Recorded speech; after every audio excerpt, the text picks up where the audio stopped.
नमस्कार दोस्तों, मैं सुजीत कुमार आज एक और नए वीडियो के साथ। आज से हम लोग स्टार्ट करने वाले हैं 11th क्लास का टॉपिक। कौन सा क्लास का? 11th क्लास का टॉपिक आज से स्टार्ट करने वाले हैं। एक एक करके एक एक टॉपिक के साथ आपको वीडियो रिलेटेड हम देंगे। तो सुजीत फिजिक्स में आपको आज से मिलेगा। Today I will explain the topic of the basic of physics. हम लोग बेसिक का स्टार्ट करेंगे 11th क्लास का और वहाँ से ही हम लोग आगे बढ़ेंगे। तो चलिए अपने वीडियो को करते हैं शुरू। तो सबसे पहला चीज़ हमारे पास आता है कि हम लोग पढ़ने वाले हैं फिजिक्स। हम लोग पढ़ने वाले हैं क्या चीज़? फिजिक्स। तो फिजिक्स आया कहाँ से है? पहला चीज़ तो फिजिक्स है, एक पार्ट है साइंस का। किसका पार्ट है? साइंस का पार्ट है। किसका? साइंस का। और साइंस जो है वो कितने पार्ट में डिवाइड हो चुका था? 3 पार्ट में। पहला था हमारे पास क्या चीज़? फिजिक्स। सेकेंड हमारे पास क्या है? केमिस्ट्री।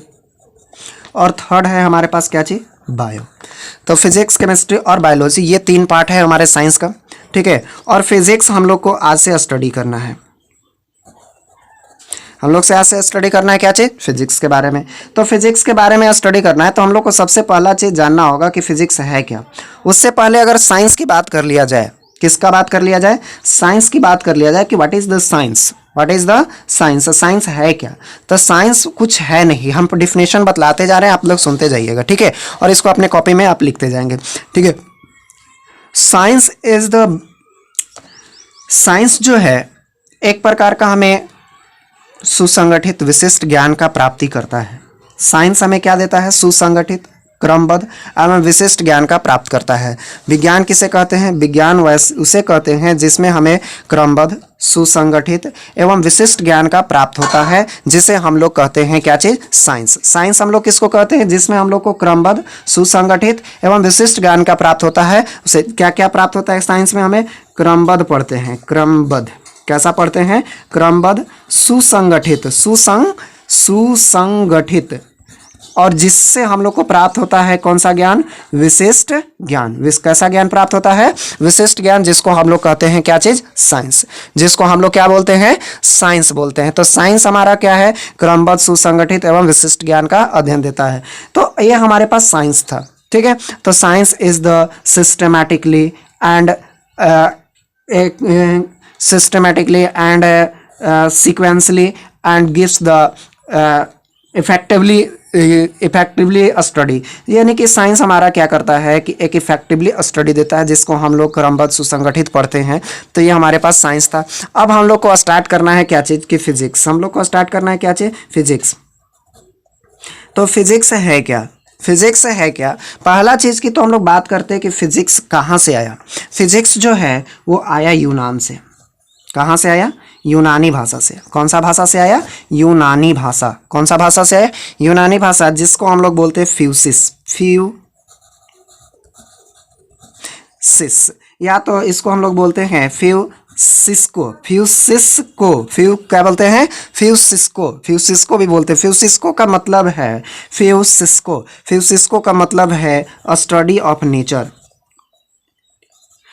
फिजिक्स का मतलब क्या है? Study of nature. हम लोग नेचर के बारे में स्टडी करते हैं, सिस्टमैटिकली स्टडी करते हैं, जिसको हम लोग बोलते हैं फिजिक्स। वाला चीज़ आया कहाँ से? फ्यूसिस वर्ड से, जो कौन सा है? यूनानी, यानी फ्यूसिस को भी बोलते हैं इसको। तो फ्यूसिस यानी कि भौतिक विज्ञान। भौतिक विज्ञान जो है, भौतिक विज्ञान का उत्पन्न कहाँ से हुआ? यूनान से हुआ, फ्यूसिस शब्द से या तो फ्यूसिस्को शब्द से हुआ, जिसका मतलब है प्रकृति का अध्ययन। प्रकृति का अध्ययन यानी प्रकृति में जो भी घटना हो रही है उसके बारे में जब हम लोग अध्ययन करेंगे तो वो हमारे पास होगा फ्यूसिस, यानी कि फिजिक्स। वो हमारा क्या होगा? फिजिक्स। तो physics is the branch of science. Physics is the branch of science. Physics is the branch of science. Details study about the nature. Details study about the nature and its phenomena. Nature and its phenomena यानी कि nature के बारे में study करेंगे और उससे related जो भी फेनोमेना होगा उस शब्द को हम लोग क्या बोलते हैं? फिजिक्स। उस शब्द को हम लोग क्या बोलते हैं? फिजिक्स बोलते हैं। तो फिजिक्स हमारे पास क्या था? तो इसका अगर डिफिनेशन लिखा जाए तो भौतिक विज्ञान क्या है? तो भौतिक विज्ञान एक ऐसा विज्ञान का शाखा है जिसमें हम लोग प्रकृति में होने वाले घटनाओं और प्रकृति के अध्ययन और प्रकृति में होने वाले घटनाओं के अध्ययन करते हैं, जिसको हम लोग कहते हैं क्या चीज़? फिजिक्स। यानी कि अगर हिंदी में लिखे, यह भौतिक विज्ञान का, कौन सा विज्ञान का? भौतिक विज्ञान का ऐसा भाग है जहाँ पर हम लोग जहाँ पर हम लोग प्रकृति के अध्ययन करते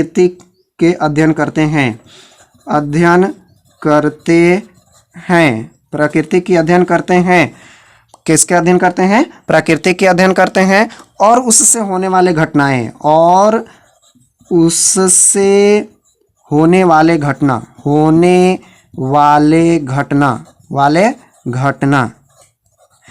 किसके बारे में? उससे होने वाले घटना के बारे में अध्ययन करते हैं, जिसको हम लोग कहते हैं क्या चीज? फिजिक्स। अगर इंग्लिश में बोला जाए तो देखिए इंग्लिश में क्या होगा, तो इंग्लिश में होगा physics is the branch of science. Physics is the branch of science. Physics is the branch of science. Details a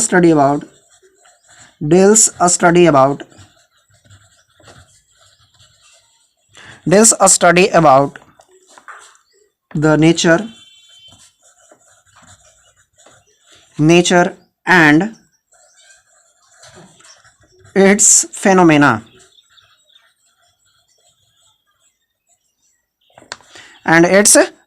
उसके फेनोमेना के बारे में, यानी कि उससे होने वाले घटना के बारे में अध्ययन करते हैं, जिसको हम लोग क्या नाम देते हैं? फिजिक्स नाम देते हैं। फिजिक्स नाम देते हैं। जैसे अगर एग्जाम्पल अगर कहा जाए तो हम लोग ए पॉइंट से बी तक के गए, ए से कहाँ तक के गए? ए से बी तक के गए, तो हमारे ए से बी के बीच में कोई लेंथ है, ये क्या है? लेंथ है। तो इस लेंथ को हम लोग डिस्टेंस भी बोलते हैं। क्या बोलते हैं? डिस्टेंस बोलते हैं, या तो इसको हम लोग क्या बोलते हैं? डिस्प्लेसमेंट बोलते हैं। तो ये पार्ट है किस चीज़ का? फिजिक्स का। ये पार्ट है किस चीज़ का? फिजिक्स का। अगर हम लोग कोई काम करते हैं, मान लिया जाए हम 10 kg, हम लोग कोई ऑब्जेक्ट को मेजर करते हैं, कोई ऑब्जेक्ट को क्या करते हैं? मेजर करते हैं। इस लेंथ को मेजर कर रहे हैं, तो ये लेंथ को मेजर करना यह स्टडी है किस चीज़ का? फिजिक्स का। मान लिया जाए हम लोग हीटर जलाते हैं, बिजली यूज़ कर रहे हैं, ये सब पार्ट है किस चीज़ का? फिजिक्स का। ये सब पार्ट किस चीज़ का है? फिजिक्स का है। तो फिजिक्स में हम लोग जो काम कर रहे हैं, हम ए से बी तक के गए तो कुछ लंबाई चले मतलब कि दूरी चले, या तो विस्थापन चले, सीधा चले तो विस्थापन, टेढ़ा मेढ़ा चले तो दूरी। ये 9th क्लास में पढ़े हुए थे आप।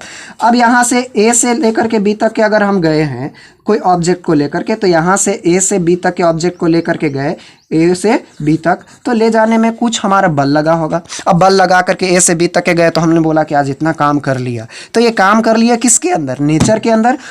किसके अंदर काम किया? नेचर के अंदर। और नेचर के अंदर काम किया, तो ये हमारे पास फिजिक्स है। ये हमारे क्या है? फिजिक्स है।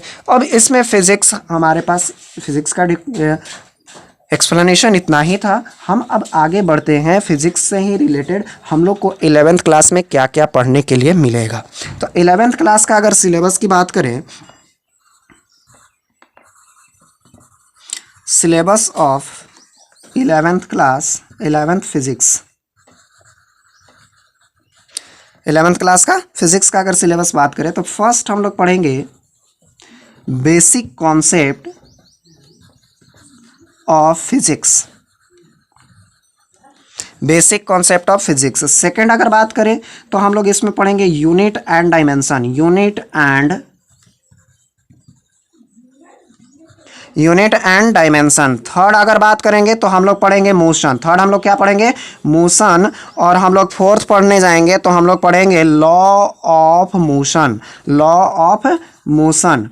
इसी में एक टॉपिक हम लोग अलग करके पढ़ेंगे जिसका नाम होगा फ्रिक्शन फोर्स। कौन सा फोर्स? Friction force. इसी के बाद हम लोग एक और टॉपिक पढ़ेंगे, 6th टॉपिक वर्क एनर्जी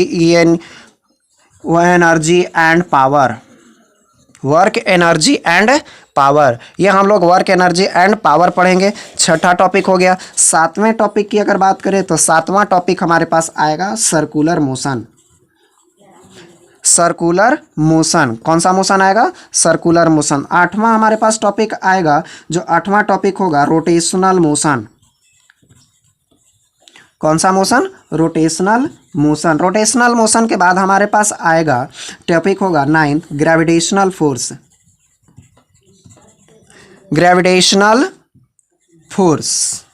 कौन सा फोर्स? Gravitational force. तो ये अभी हमारे पास, अगर हिंदी में अगर एक एक करके अगर बात किया जाए तो बेसिक कॉन्सेप्ट ऑफ फिजिक्स के बारे में आप जान रहे हैं, भौतिक विज्ञान का बेसिक ज्ञान को बता देंगे। यूनिट एंड डायमेंशन, मात्रक और बीमा। मोशन मतलब गति, लॉ ऑफ मोशन मतलब गति के नियम। फ्रिक्शन फोर्स का मतलब घर्षण बल। वर्क एनर्जी पावर का मतलब कार्य ऊर्जा शक्ति। सर्कुलर मोशन का मतलब वृत्तीय गति। रोटेशनल मोशन का मतलब घूर्णन गति। ग्रेविटेशनल फोर्स का मतलब गुरुत्वाकर्षण बल। अब हम लोग चलते हैं टेंथ टॉपिक जो हमारे पास होगा वो पढ़ेंगे फ्लूइड के बारे में। किसके बारे में? फ्लूइड, यानी कि विस्कोसिटी उसमें आ जाएगा, सरफेस टेंशन आएगा, fluid mechanics.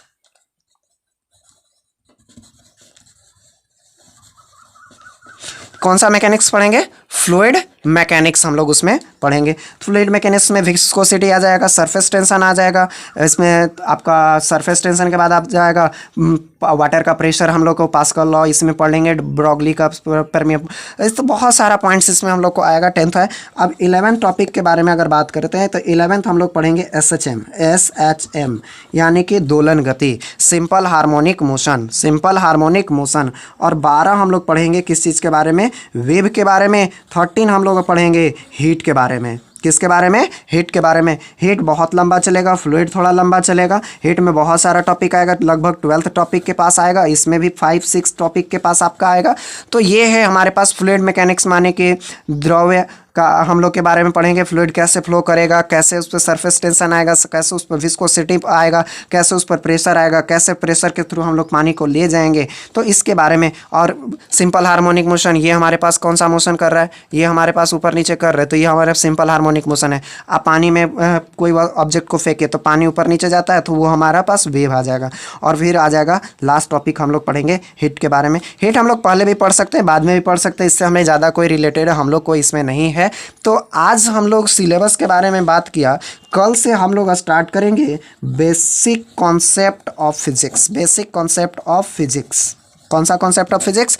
Basic concept of physics हम लोग पढ़ेंगे। अगर वीडियो अच्छी लगी है आज का तो आप प्लीज़ लाइक करें और चैनल को सब्सक्राइब करें और वीडियो को अधिक से अधिक शेयर करें। धन्यवाद।